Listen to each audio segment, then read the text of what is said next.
우리에게 주신 하나님 말씀은 사도행전 27장 9절에서 26절까지 말씀입니다.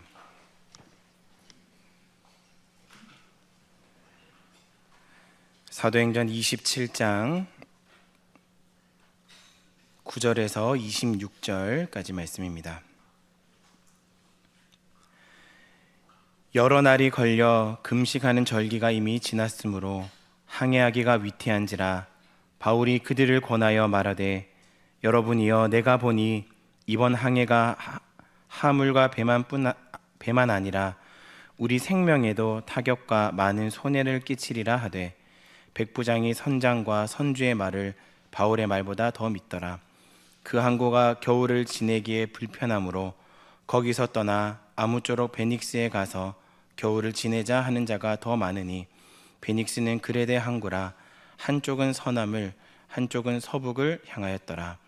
남풍이 순하게 불매 그들이 뜻을 이룬 줄 알고 닷을 감아 그레데 해변을 끼고 항해하더니 얼마 안 되어 섬 가운데로부터 유라굴로라 하는 광풍이 크게 일어나니 배가 밀려 바람을 맞춰 갈 수 없어 가는 대로 두고 쫓겨가다가 가우다라 하는 작은 섬 아래로 지나 간신히 거루를 잡아 끌어올리고 줄을 가지고 선체를 둘러감고 스르디스에 걸릴까 두려워하여 연장을 내리고 그냥 쫓겨가더니 우리가 풍랑으로 심해 애쓰다가 이튿날 사공들이 짐을 바다에 풀어버리고 사흘째 되는 날에 배의 기구를 그들의 손으로 내버리니라.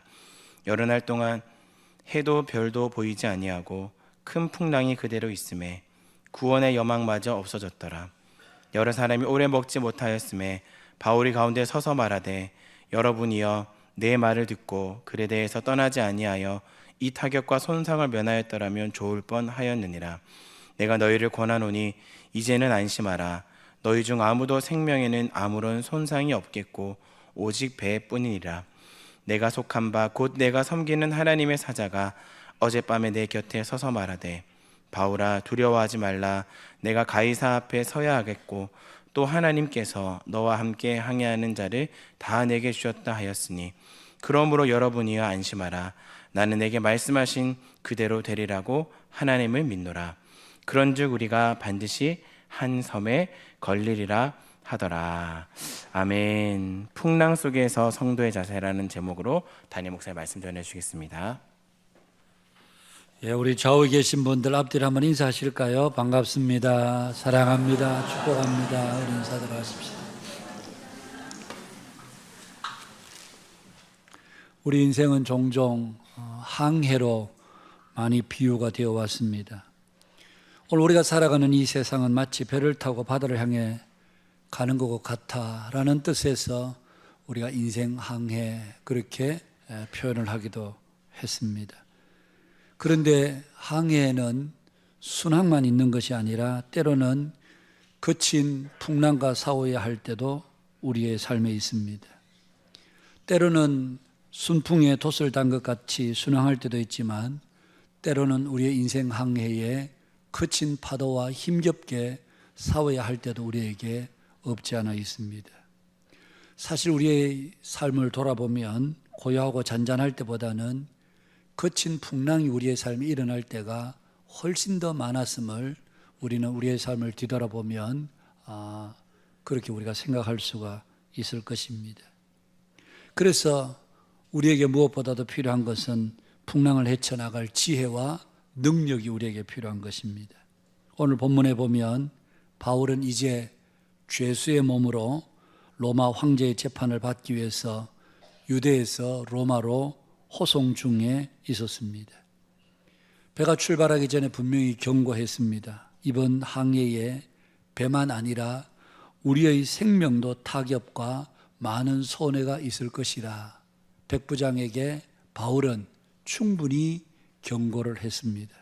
그런데 백부장은 바울의 말보다 선장과 선주의 말을 듣고 무리하게 항해를 계속하다 결국은 지중해에서 일어난 유라굴로라고 하는 광풍을 만나게 된 것을 우리가 오늘 말씀을 통해서 보게 됩니다. 그 유라굴라 광풍의 위력은 참으로 굉장했습니다. 금방이라도 배를 삼킬 듯한 무서운 파도가 사정없이 배를 때리고 그리고 단번에 돛을 찢어버렸습니다. 선장을 비롯한 선원들이 사력을 다했지만 그야말로 불가항력이었습니다. 짐이란 짐은 모두 다 바다에 던져야 했고 이제는 배 안에 있는 모든 기구까지 다 내버려야만 했었습니다. 그럼에도 배는 조금도 중심을 잡을 수가 없었고 그야말로 하늘로 치솟았다가 바다 아래로 가라앉는 듯한 그런 들림과 낮춰짐을 경험하게 됐습니다. 사람들은 토하고 뒹굴고 그야말로 배 안은 아수라장이었습니다. 그러기를 열나흘날 동안 지속이 되었습니다. 그들은 먹지도 못했고 잘 수도 없었고 이제는 구원의 모든 희망이 다 끊어진 듯 그렇게 보였었습니다. 그런데 이런 풍랑의 와중에서도 사도 바울은 두려워하기는커녕 오히려 배에 탄 276명의 선객들을 안정시키는 것을 우리가 보게 됩니다. 사람들 앞에 서서 여러분들이여 안심하십시오. 배는 잃겠지만 그러나 여러분의 생명에는 조금도 손상이 없을 것입니다. 여러분, 사람들은 지금 죽느냐 사느냐 기로에서 이제는 곧 우리가 다 배가 깨어지고 그러면 우리가 이 바다에 수장될지 모른다. 그런 두려움 가지고 있는 그들 앞에서 여러분 안심하십시오. 배는 잃지만 여러분의 생명에는 손상이 없습니다. 여러분, 참으로 정말 아주 이례적인 그런 모습이 아닐 수가 없습니다. 그래서 우리는 말씀을 보면서 바울은 도대체 어떻게 이런 무서운 위기 속에서도 이런 평안을 누릴 수 있었을까? 이런 위기 속에서도 바울은 어떻게 이렇게 담대하게 말할 수 있었을까? 오늘 본문이 그것을 우리에게 보여주고 있습니다. 오늘 우리도 이 땅을 살아가다 보면 예기치 못한 풍랑을 만날 때가 많이 있습니다. 잘 되던 사업에 갑자기 어려움이 찾아올 때도 있는가 하면 건강에 어려움이 찾아오기도 하고 자녀들에게 어려움이 일어날 수도 있고요. 가정적으로 개인적으로 그렇게 아주 곤란스러운 풍랑을 만날 때가 우리에게 많이 있습니다. 그럴 때에 어떻게 우리가 흔들리지 않고 두려움 없이 평안할 수 있겠는가? 오늘 사도 바울은 그 풍랑 속에서 사도 바울이 보여준 모습이 바로 오늘 우리가 풍랑과 위기 속에서도 평안할 수 있는 비결이 아닌가. 그래서 오늘 이 말씀을 통해서 바울은 이 풍랑의 위기 속에서 그가 취했던 행동, 그가 어떻게 대처했는지 그것이 오늘 우리의 삶에도 동일한 교훈이 되지 않을 수가 없습니다. 그래서 이 시간 여러분들과 함께 한 3가지로 정리해서 생각해 보려고 합니다. 그 첫 번째는 사도 바울이 이 풍랑의 위기에서도 담대할 수 있었던 것은 먼저는 그가 하나님의 음성을 들었기 때문이었습니다. 23절에 보니까 내가 속한 바 곧 내가 섬기는 하나님의 사자가 어젯밤에 내 곁에 서서 말하되, 바울은 하나님의 사자로부터 분명한 말씀을 들었습니다. 바울아, 두려워하지 말라. 내가 가이사 앞에 서야 하겠고 또 하나님께서 너와 함께 항해하는 자들을 다 내게 주셨다. 이 말을 풍랑 가운데서 위기 가운데서도 사도 바울은 하나님의 사자를 통해서 분명하고도 똑똑하게 들었습니다. 두려워하지 말아라. 네가 가이사 앞에 서야 할 뿐만 아니라 너와 함께하는 이 항해하는 배에 탄 모든 사람들을 다 내가 너에게 주었다. 그러면서 바울에게 말씀해 주셨습니다. 여러분, 하나님의 음성 들은 것이 사도 바울에게는 담대함의 원인이 되었던 것이죠. 오래전의 일입니다만 우리나라 어느 탄광에서 갱도가 무너져서 광부들이 그 갱 속에 갇히게 되었습니다. 그런데 공교롭게도 양쪽으로 나뉘어져서 가운데는 그야말로 무너진 벽이 있고 한쪽에 일부 사람들이 있고 그 맞은편 쪽에 또 반대쪽에 일부의 사람들이 모여 있고, 그런데 구출하는 데는 여러 날이 걸렸습니다. 그런데 다행히도 같은 시간에 그들이 갇혀 있는 곳까지 막힌 굴을 뚫고 들어갈 수가 있었습니다. 그런데 막상 가보니까 한쪽에 갇혀 있었던 사람들은 모두 다 살아있고 한쪽에 갇혀 있은 사람들은 다 죽어 있더라는 겁니다. 아니, 똑같은 이 경도의 상황은 똑같은데 어떻게 해서 한쪽의 사람들은 다 살아있고 한쪽의 사람들은 다 죽었을까? 그래서 자세히 살펴보니까 여러분, 한쪽에 살아있던 사람들의 그 쪽에는 전화선이 연결되어 있더라는 겁니다. 그래서 그들은 수시로 밖과 외부와 통화를 하면서 지금 너희들을 구출하러 들어간다. 우리가 지금 얼마쯤 들어갔다. 그리고 얼마 뒤에는 너희들에게 도달할 거다. 계속해서 밖에서 계속해서 이런 메시지를 그들이 받으니까 그 힘들고 어려운 상황 가운데서도 그들은 희망을 잃지 않고 끝까지 참고 기다렸던 것이죠. 그런데 반대쪽을 보니까 그런 연결된 선이 아무것도 없더라는 거죠. 그러니 밖에서 어떤 지금 작업들이 진행되고 있는지, 자기들을 지금 구조하고 있는지 없는지 그들은 그 안에서 아무것도 그들은 알 수가 없었습니다. 여러분, 아는 것과 모르는 것의 차이는 바로 이런 엄청난 차이 결과를 가져오더라는 것이죠. 여러분, 오늘 우리가 위기의 상황, 어려운 상황 가운데서 우리가 하나님의 말씀을 들은 사람과 하나님의 말씀을 듣지 못한 사람은 분명한 차이가 있습니다.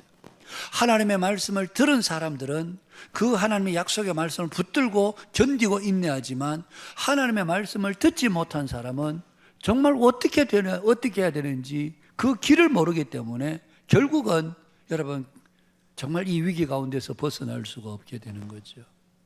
여러분, 오늘 우리의 삶에도 마찬가지입니다.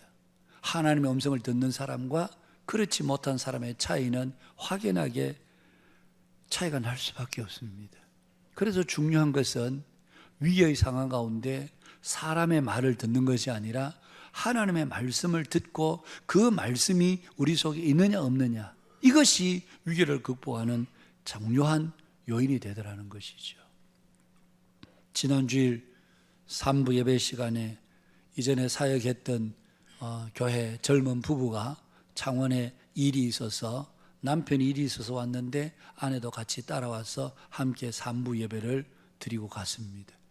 제가 이 형제에 관한 이야기들은 언젠가도 한번 말씀을 드렸는데요. 이 형제는 대구의 K2라고 하는 공군 비행장에 그 공군 비행기의 전투기의 이 정비사였습니다. 여러분, 전투기가 굉장히 비싸잖아요. 뭐 어떤 건 한 대 뭐 1,000억, 1,500억씩 이래 하잖아요. 한 대 가격이 엄청나거든요. 예. 그런데 이 항공 정비를 하는데, 항공 정비를 할 때 이 제트 엔진이 돌아갈 때는 굉장히 그 앞에서 조심하고 몸을 낮춰야 되고, 잘못하면 이 제트 엔진에 빨려 들어가면 뭐 사람의 생명도 잃게 되는 아주 위험한 그런 작업이죠. 그런데 제트 엔진이 돌아가는 와중에 조심해야 되는데 이 형제가 그만 실수로 어떤 물건을 그 안에 빨려 들어가게 되면서 제트 엔진이 완전히 망가져 버렸습니다. 그런데 제트 엔진의 하나의 가격이 얼마인가 하면 제트 엔진 하나의 가격이 돈이 200억입니다. 200억. 예, 엄청난 돈이죠. 일순간에 한 번의 실수로 여러분 국방 예산이 200억을 엄청나게 손실을 끼쳤으니까 바로 대기 발령이 딱 나면서 이제 군 재판에 회부가 된 것이었습니다.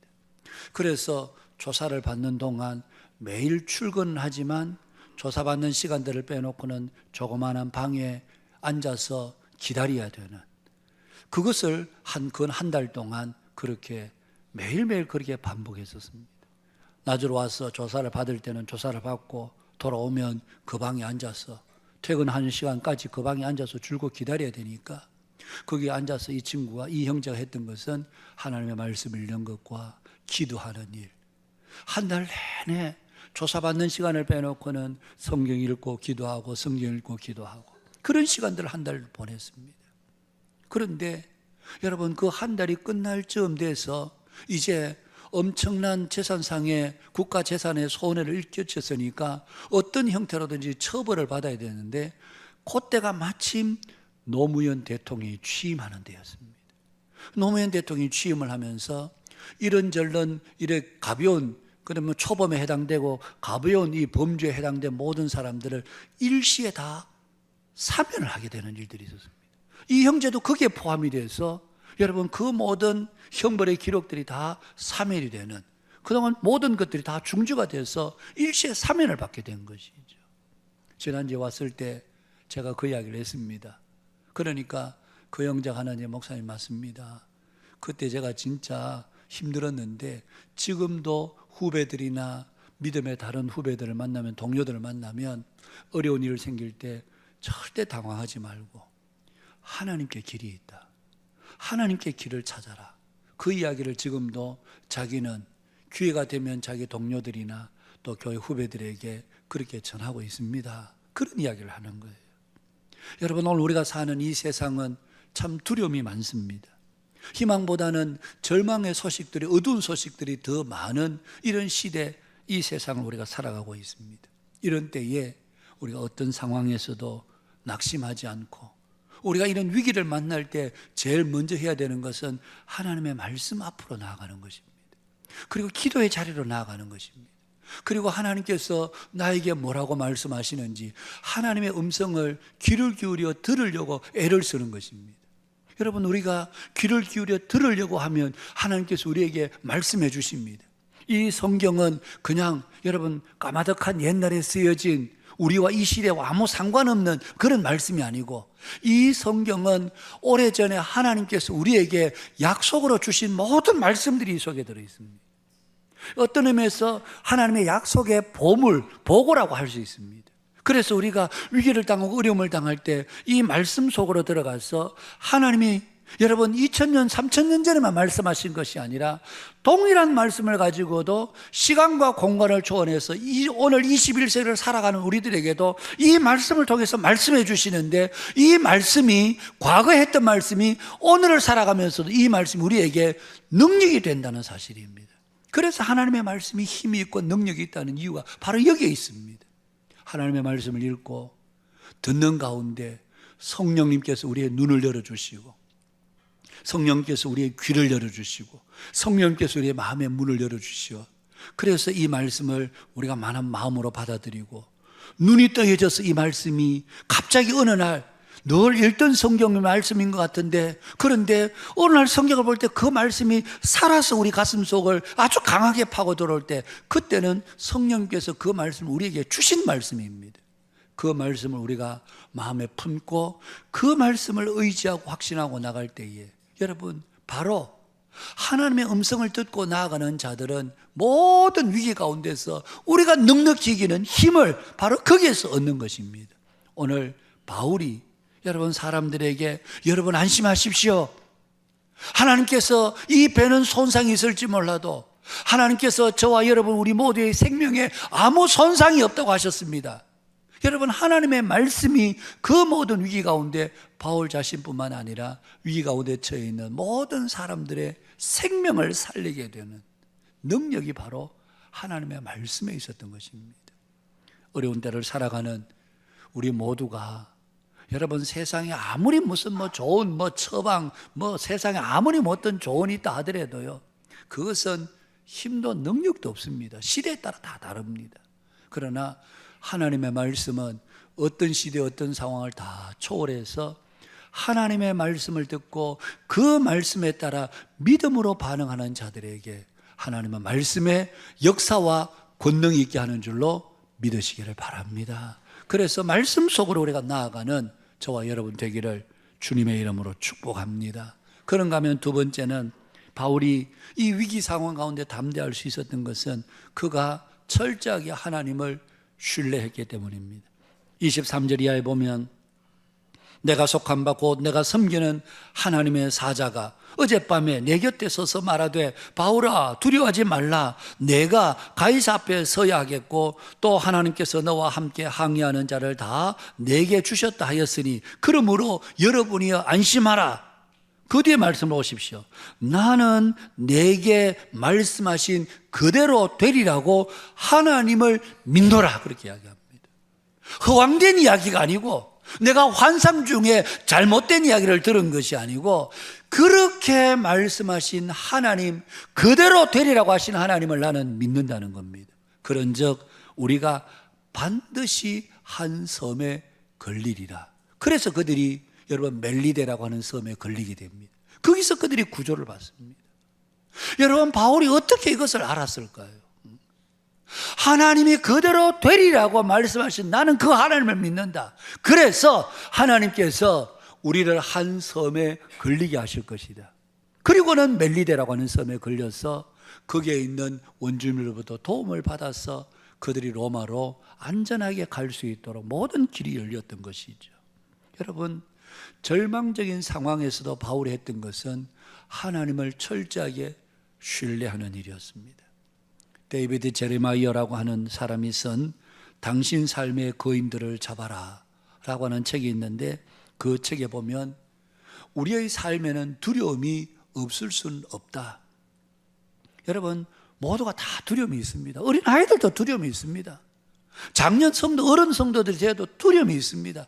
우리의 인생에 두려움이 없을 수는 없다. 그런데 이 두려움은 굉장히 파괴적이다. 그러면서 하는 말이, 이 두려움은 하나님의 계획을 무시해버리고 하나님의 뜻을 비틀어버리고 하나님의 사람들을 낙심시키고 불신하게 만들고 하나님의 말씀에 불순종하게 만드는 것이 바로 우리 안에 찾아오는 두려움이라는 얘기입니다.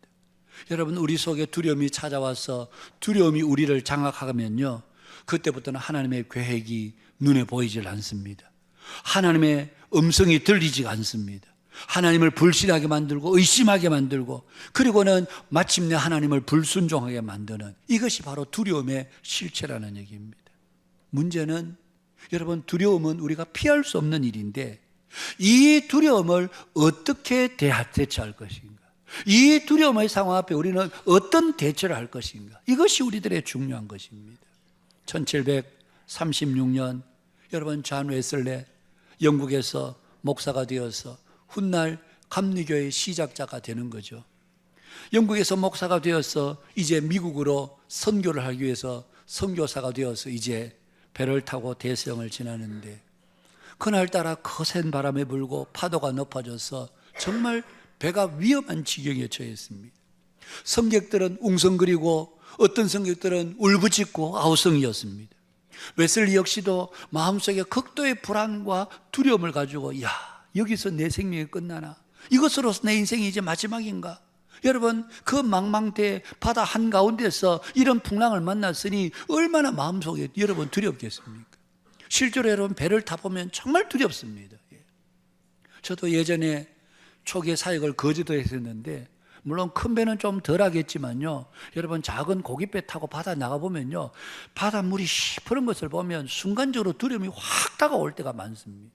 굉장히 두렵습니다, 사실은. 그런데 배를 타고 가는데 풍랑이 불고 풍랑이 일어나고, 그러니까 얼마나 여러분 두려웠겠습니까?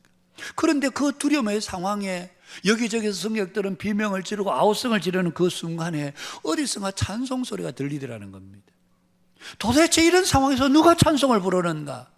그래서 소리가 나는 곳으로 그냥 가보니까 모라비안 교도들이 함께 모여서 빙 둘러앉아서 그 풍랑의 와중에 성객들은 뭐 죽느니 사느니 아우성거리고 난리법석인데, 이 사람들은 손을 잡고 원을 그려 앉아서 찬송을 부르는데 그 얼굴에는 기쁨과 평강이 넘치더라는 겁니다. 이해할 수가 없었습니다. 그래서 존 웨슬리가 그들에게 물어봤습니다. 당신들은 이 풍랑이 두렵지 않습니까? 그러자 그들이 이렇게 대답을 했다고 합니다. 풍랑이 하나님의 손에 있는데 왜 두렵습니까? 풍랑으로 인해서 우리는 더 빨리 가게 되기 때문에 우리는 두렵지 않습니다. 풍랑이 하나님의 손에 있는데 두렵기는 뭐가 두렵는가? 그것이 모라비안 교도들의 고백이더라는 얘기입니다. 훗날 웨슬리는 그날 자신의 일기를 이렇게 적었습니다. 그때 나는 풍랑보다도 그들의 고백이 더 충격적이었다. 그들의 고백이 더 충격적이었다는 겁니다.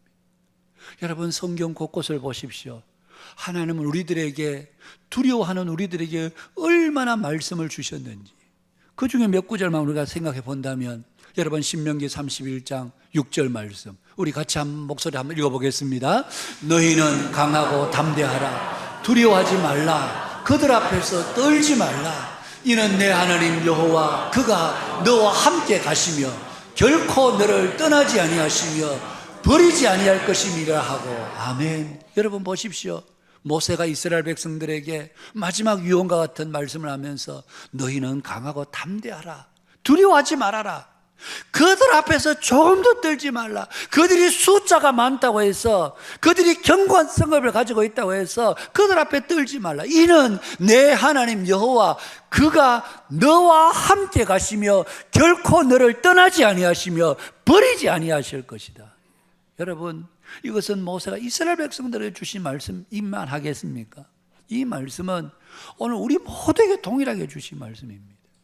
너희들이 세상에 나가서 어떤 어려움을 가질 때에 두려워하지 말고 그들 앞에서 떨지 말아라. 내 하나님 여호와 그가 너와 함께 가고 결코 너를 떠나지 아니하신다. 너를 버리지 아니하신다. 이 말씀은 이스라엘 백성들에게만 주신 말씀이 아니라 오늘 저와 여러분들에게도 동일하게 주시는 말씀인 줄 믿으시기를 바랍니다. 여러분, 그 다음에 시편 27편 1절 말씀 함께 읽겠습니다. 여호와는 나의 빛이요 나의 구원이시니 내가 누구를 두려워하리요. 여호와는 내 생명의 능력이시니 내가 누구를 무서워하리요. 여러분, 다윗의 고백입니다. 사울의 군대가 그를 포위하고 있을 때에 그는 내가 누구를 두려워하겠느냐, 내가 누구를 무서워하겠느냐. 왜냐하면 여호와가 나의 빛이고 나의 구원이시고 내 생명의 능력이신데, 내 생명을 죽이시고 살리시는 분이 하나님의 손에 있는데, 저들의 손에 있지 않는데 내가 왜 저들을 두려워하고 내가 왜 저들을 무서워하느냐. 내 생명은 하나님께 속해 있다. 사랑하는 여러분, 오늘 저와 여러분의 생명은, 우리의 모든 일생은 하나님께 속해 있음을 믿으시기를 바랍니다. 나는 하나님에게 속해 있기 때문에 사람이나 환경을 우리가 두려워하지 말아야 될 이유가 다른 이유가 없습니다. 내 생명의 능력이 하나님께 있기 때문에 그렇습니다. 시편 118편 6절 말씀 같이 읽겠습니다. 여호와는 내 편이시니 내가 누구를 두려워하지 아니하리니 사람이 내게 어찌할까. 여러분, 여호와는 내 편이시니 내가 두려워하지 않는다. 사람이 내게 어찌할까. 그렇습니다. 여러분, 사람이, 환경이 우리를 어떻게 하겠습니까? 모든 것이 하나님의 손 안에 있는데, 모라비안 교도들이 고백한 대로 이 풍랑이 하나님의 손에 있는데 우리가 뭐가 두렵습니까? 여러분, 여호와께서 저와 여러분의 편이 되어 주시기 때문에 사람이 내게 어떻게 할 거라고. 때로는 우리가 사람을 자꾸 두려워하게 되는데 저 사람이 내게 뭐라고. 하나님이 내 편이신데 결코 내가 두려워하지 않는다는 것입니다. 잠언 3장 25절 말씀 함께 읽습니다. 너는 갑작스러운 두려움을, 악인에게 닥치는 멸망을 두려워하지 말라. 대저 여호와는 내가 의지할 이시니라. 내 발을 지켜 걸리지 않게 하시리라. 갑작스러운 두려움, 악인에게 닥치는 멸망, 악인들에게 멸망을 닥치는 것을 보고 저 멸망이 혹시 내게도 오지 않을까, 저런 재앙이, 저런 재난이 내게도 오지 않을까 두려워하지 말아라. 왜냐하면 여호와는 네가 의지할 뿐인데 내 발을 지켜 걸리지 않게 하실 분이시기 때문에, 그래서 갑작스러운 두려움을, 악인들에게 임한 멸망을 조금도 두려워할 필요가 없다. 이사야 41장 10절 말씀, 우리가 잘 아는 말씀이죠. 함께 읽겠습니다. 두려워하지 말라. 내가 너와 함께 함이니라. 놀라지 말라. 나는 내 하나님이 됨이니라. 내가 너를 굳세게 하리라. 참으로 너를 도와주리라. 참으로 나의 의로운 오른손으로 너를 붙들리라. 하나님께서 이스라엘 백성들의 회복을 말씀하시면서 두려워하지 마라. 내가 너와 함께 한다. 놀랄 필요 없다. 나는 너의 하나님이다. 내가 너를 굳세게 하고 너를 도와주고 나의 의로운 오른손으로 너를 붙들 것이기 때문에, 그래서 우리에게 두려워하지 마라, 놀라지 말라 말씀하시는 것입니다. 여러분, 오늘 우리에게 문제는 두려운 환경이 문제가 아니고 바로 우리가 얼마나 어떻게 하나님을 신뢰하느냐 하는 것입니다.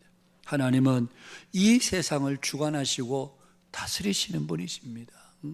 이 천지의 모든 것이 다 주의 손 안에 있습니다. 우리가 기도할 때 그렇게 하잖아요. 인간의 생사화복을 주장하시는 하나님.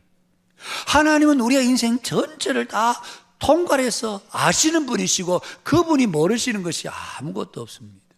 나에게 오늘 일어나는 일, 우리 가정에 일어나는 일, 우리 자녀들이 일어나는 일, 그 일 가운데 어떤 것도 하나님이 모르시는 것이 아무것도 없습니다.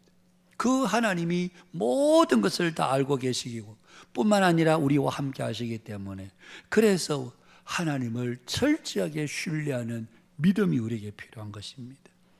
성도들 가정에도 보면 가정적으로 어려움을 당하는 분들이 종종 있죠. 그럴 때는 목사로서 저 가정 어떻게 되나. 그런데 그런 성도들 가운데 어떤 분들은 신앙도 믿음도 다 떠나버리고 그냥 신앙의 길에서 뛰쳐나가는 분들도 있습니다. 아이고 나 이제 뭐 교회 그만 달리납니다. 그런 분들이 계세요. 참 마음이 안타깝죠. 그런데 어떤 분들은 엄청난 그런 위기를 만나고 어려움을 당해도 오히려 그 문제를 가지고 하나님 앞에서 나와서 기도하고 하나님 앞에 예배하고, 상황은 해결되지 않고 문제는 점점 더 복잡해짐에도 불구하고, 그럼에도 불구하고 하나님 의지하고 하나님께 기도하고, 그렇게 신앙생활을 한 주, 한 달, 두 달, 6개월, 7개월 지나는 동안 하나님께서 서서히 그 가정의 문제들을 열어가시는 하나님을 경험할 때가 참 많이 있습니다. 여러분, 오늘 우리가 두려움의 상황을 피할 수는 없습니다. 근데 그 두려움의 상황에서 우리가 누구를 의지하고 누구를 붙들 것인가? 세상으로 나가본들 뭐 붙잡아봐요. 누구를 붙잡겠습니까? 여러분, 세상에 나가본들 누가 우리를 도와주겠습니까? 도와줄 사람 아무도 없습니다.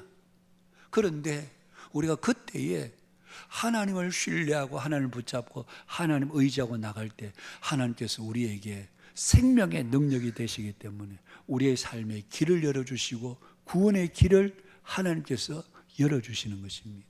그래서 우리가 두려움의 상황에 직면할 때에 우리가 해야 될 일이 있다면 철저하게 하나님 신뢰하는 것입니다.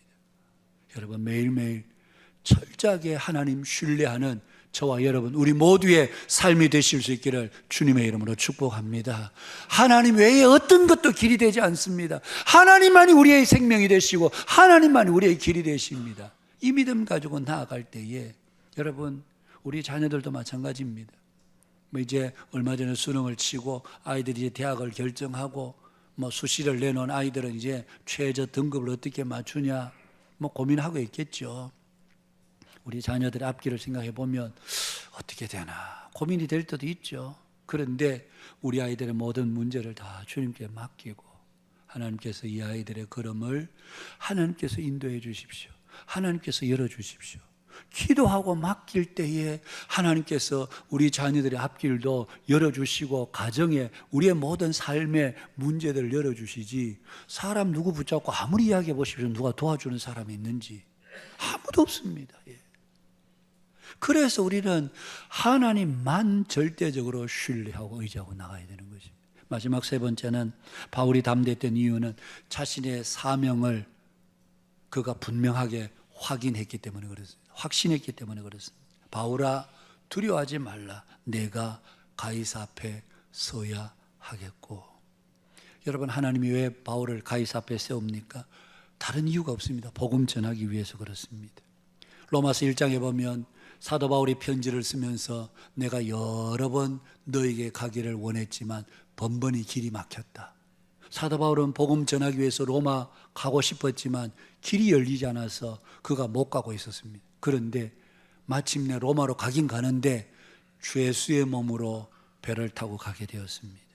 여러분, 그렇게 해서 주 예수의 몸으로 로마에 간 것이 부끄럽고 자유인으로 갔으면 더 자유롭게 복음을 전할 텐데 죄수로 가서 이게 내가 할 수 있는 게 뭐가 있겠나 싶지만, 여러분 빌립보서 1장에 보면 그가 시위대 뜰에 갇혀 있으면서 많은 시위대 사람들에게 복음을 전하게 되는 하나님의 방법은 참 놀랍습니다.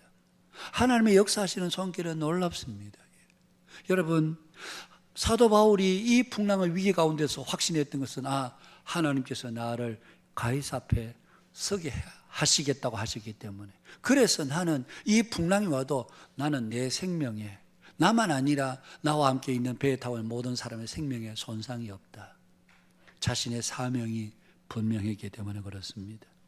아프리카에 선구자로 갈 수 있는 데이비드 리빙스턴이 노년에 다시 아프리카로 떠나려고 할 때에 주변의 사람들이 많이 말렸다고 합니다.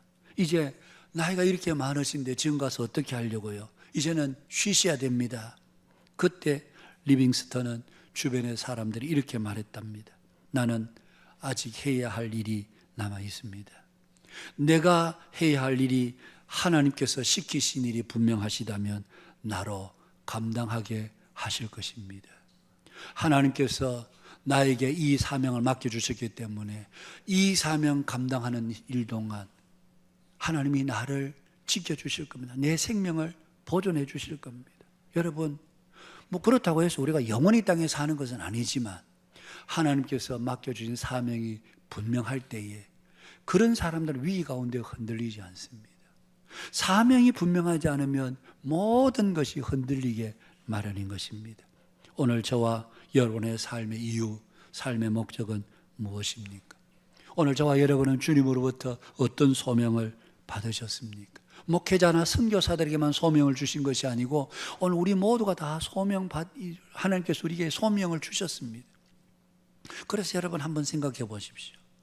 하나님께서 내 일생 동안 마땅히 내가 감당하기를 원하시는 일이 뭘까? 하나님께서 나로 하여금 감당하게 하시는 일이 뭘까? 그 소명이 우리에게 좀 분명히 했으면 좋겠습니다. 그냥 우리가 먹고 살려고 우리가 이 땅에 사는 게 아니고, 잘 먹고 잘 살기 위해서 막 건강 유지하려고 애를 쓰는 게 아니고, 소명이 분명해야 하나님께서 나를 이 땅에 살려두신 이유가 분명해야 흔들리지 않습니다. 이 소명이 분명하지 않으면 조금만 어려움이 와도 우리가 흔들립니다. 그러나 소명이 분명하면 그 사람은 흔들리지 않습니다. 오늘 저와 여러분이 주신 소명은 무엇입니까? 우리 가정에서, 교회에서, 우리 일터에서 각각 하나님께 주신 소명이 우리에게 있습니다. 그 소명의식을 가지고, 여러분, 우리는 다양한 직업을 가지고 있습니다. 다양한 직업이지만 그 다양한 직업을 가지고 하나님 앞에 우리 각자가 맡겨진 그 소명을 감당할 때에 여러분, 거기에 우리의 위기를 이기는 힘과 능력이 바로 거기에서 나오는 것입니다. 사도 바울은 바로 자신의 부르심의 이유, 자신의 소명이 무엇인지, 사명이 무엇인지 그는 분명히 인식했기 때문에 그는 위기 가운데서 흔들리지 않을 수 있었던 것입니다. 말씀을 맺습니다. 오늘 저와 여러분이 땅을 살아가는 동안 우리에게 매일매일 위기가 있고 2025년 이제 마지막 달을 우리가 살아갑니다마는 우리에게 여전히 위기가 있고 2026년은 아직 우리가 잘 살아보지 않아서 모르지만 더 어쩌면 더 두려움이 우리 속에 더 서서히 밀려오고 있는 상황입니다. IMF에서도 지금 다시 한번 한국에 대해서 계속 경고의 메시지를 날리고 있습니다. 이럴 때에 1997년에 있었던 IMF가 다시 우리에게 오진 않을까? 그러면 지금까지 그때 당시 금 내놓고 금반지 내놓고 아이들 돌반지 내놓고 전국적으로 금 모으기를 해서 그렇게 어렵게 해서 지금까지 이어져 그래도 그 위기들을 극복하고 왔는데 다시 제2의 IMF가 온다면 과연 우리 민족이 다시 극복할 수 있을까? 이런 두려움도 찾아오고 대외 경제는 너무나 힘들고 어려워져 있는 그런 상황에 대통령을 비롯해서 모든 위정자들이 물론 최선을 다하고 있지만 이런 어려움들이 우리 눈앞에 서서히 여러분 어두운 그림자처럼 다가올 때에 보이지 않게 사람들의 마음속에 불안 심리가 자꾸 가중되는, 기업은 점점 어려워지고 우리 창원에도 보니까 기업 하시는 분들이 그런 말씀 하시더라고요. 창원은 지금 방산 빼놓고는 되는 게 지금 별로 없습니다. 그런 말씀을 하시더라고요. 이런 어려움들이 바로 지금 우리 문 앞에, 우리 코앞에 지금 닥쳐져 있는 현실 앞에 우리의 두려움들이 가중되지만 이럴 때일수록 어제 새벽에도 우리 같이 기도했습니다마는 나라를 위해서 기도해야 되고 창원을 위해서 기도해야 되고 그리고 우리가 하나님의 말씀을 붙드는 사람들이 많아야 되는 겁니다. 여러분, 하나님의 말씀을 붙드는 이 창원의 500여 교회들이 하나님의 말씀을 붙들고 성도들이 하나님의 말씀 앞에 엎드리고 하나님을 구할 때 거기에 우리의 살 길이 있지. 다른 데 무슨 살 길이 있겠습니까? 하나님의 말씀을 듣고 철저하게 하나님을 신뢰하고 그리고 우리에게 맡겨주신 사명을 분명히 인식하고 나갈 때 하나님 우리를